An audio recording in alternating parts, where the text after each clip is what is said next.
Welcome to Ammachi's kitchen. இன்றைக்கி நம்ம பார்க்க போகிறது பாலக்கீரையும் பருப்பும் போட்டு எப்படி கடையிறதுங்கிறத காட்டுறேன், வாங்க பார்க்கலாம்.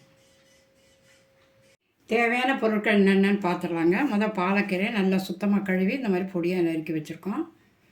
அடுத்தது பருப்பு கொஞ்சம் இதால் முக்கால்வாசி போட்டு பருப்பும் தக்காளியும் ஒன்றா போட்டு வேக வச்சுருக்கோம். கருவேப்பிலை, பூண்டு ஒரு 5 பூண்டு நல்லா நறுக்கி வச்சுருக்கோம். வெங்காயம், சின்ன வெங்காயம் தான் போட்டால் டேஸ்ட்டாக இருக்குங்க. பச்சை மிளகா, கடுகு, ஜீரகம், எண்ணெய், சால்ட்டு, அவ்வளோ.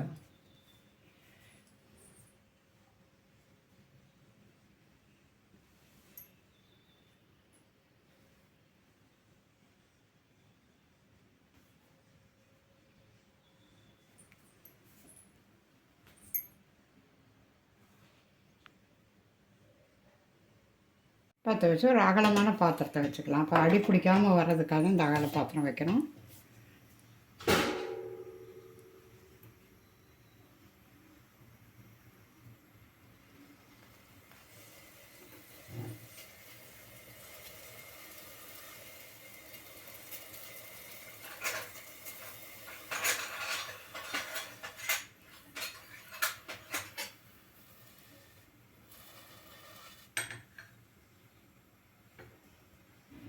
இப்போ பாத்திரம் சூடாயிடுச்சு, எண்ணெய் விடணும்.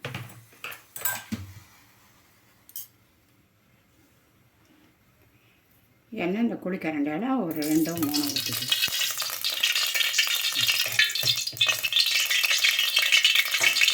நல்லா காயட்டும்.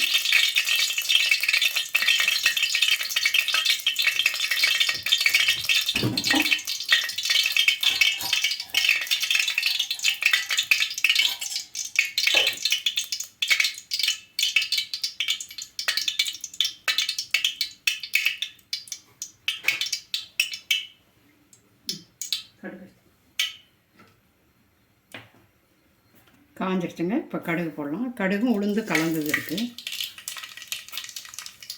கடுகு வெடிக்கும்.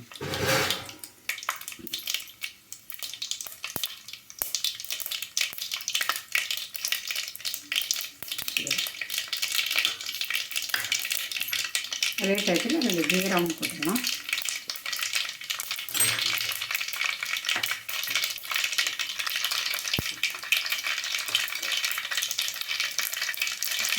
அதுக்கப்புறம் நல்லா வெங்காயம் பொடியாக நறுக்கி வச்சுருக்கோம், அதையும் போடணும்.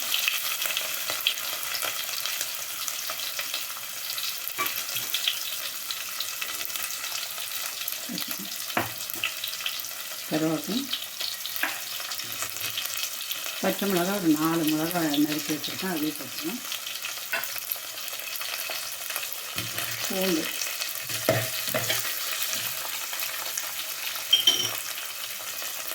இந்த இடத்துல கொஞ்சம் உப்பு போட்டுக்கலாம்.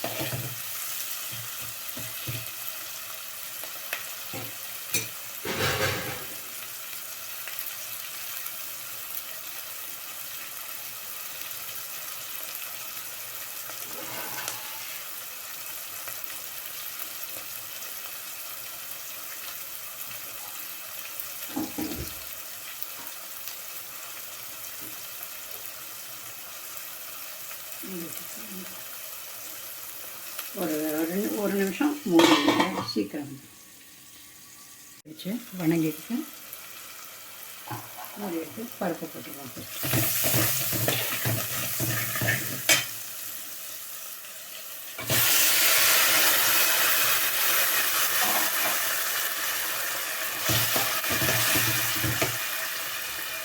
அதுக்கப்புறம் கீரை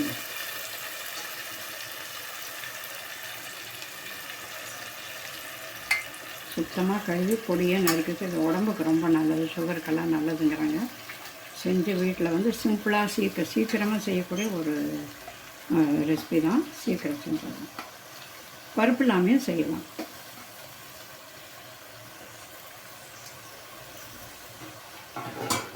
இதுக்கப்புறம் தண்ணி விட வேண்டாங்க, இதிலே தண்ணி விட்டுக்கும். ஒரு 2 நிமிஷம் இருக்கும். இப்போ 2 நிமிஷம் ஆயிடுச்சு.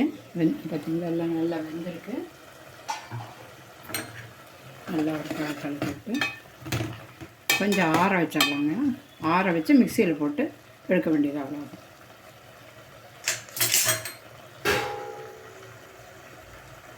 நல்லா ஒன்று போல் வெந்திருக்கு. இறக்கி வச்சு ஆற வச்சிடலாங்க. அடுப்பு ஆஃப் பண்ணிடலாம். ஆஃப் பண்ணி இறக்கி வைக்கலாம். இறக்கி வச்சா நல்லா ஆறட்டும். ஆறணும்னு மிக்சியில் போட்டு ஒரு சுற்று அவ்வளோதான். நல்லா ஆறட்டும். கீரை பருப்பெல்லாம் ஒன்றா போட்டு நல்லா ஆறிடுச்சுங்க. இப்போ மிக்சியில் போட்டு ரெடி ஆகிடுச்சு. நல்லா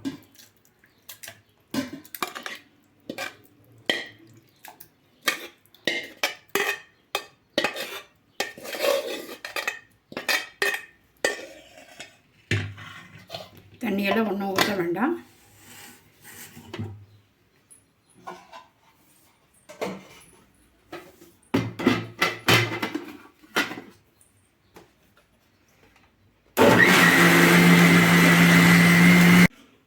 பாருங்கள், நல்லா ஒரே சுற்று தான், அதுக்கு மேலே வேண்டாம். நல்லா மசிஞ்சிடுச்சு.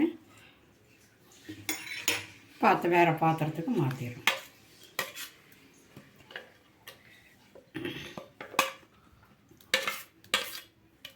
சாப்பிடும்போது பார்த்து உப்பு இருக்கா இல்லையான்னு பார்த்துட்டு வேணும்னா போட்டுங்க, வேண்டான்னு அப்படி. இந்த மாதிரி கெட்டியாக இருந்தால் தான் நல்லாயிருக்கும். சாதத்தில் போட்டு பிசைஞ்சு சாப்பிட நல்லா பச்சை பசேர்னு அழகாக இருக்குது. சாப்பிட்றதுக்கும் நல்லது, உடம்புக்கும் நல்லது. பருப்பு பாலக்கீரை கடைஞ்சிட்டோம், நல்லா வந்திருக்கு. இது உடம்புக்கு நல்லதுனால எல்லாருமே சாப்பிட்லாம். சாதத்தில் போட்டு பிசைஞ்சு சாப்பிடுங்க. எப்படி இருக்குது செஞ்சு சாப்பிட்டு பார்த்துட்டு எப்படி இருக்குன்னு சப்ஸ்கிரைப் பண்ணுங்கள். நன்றி, வணக்கம்.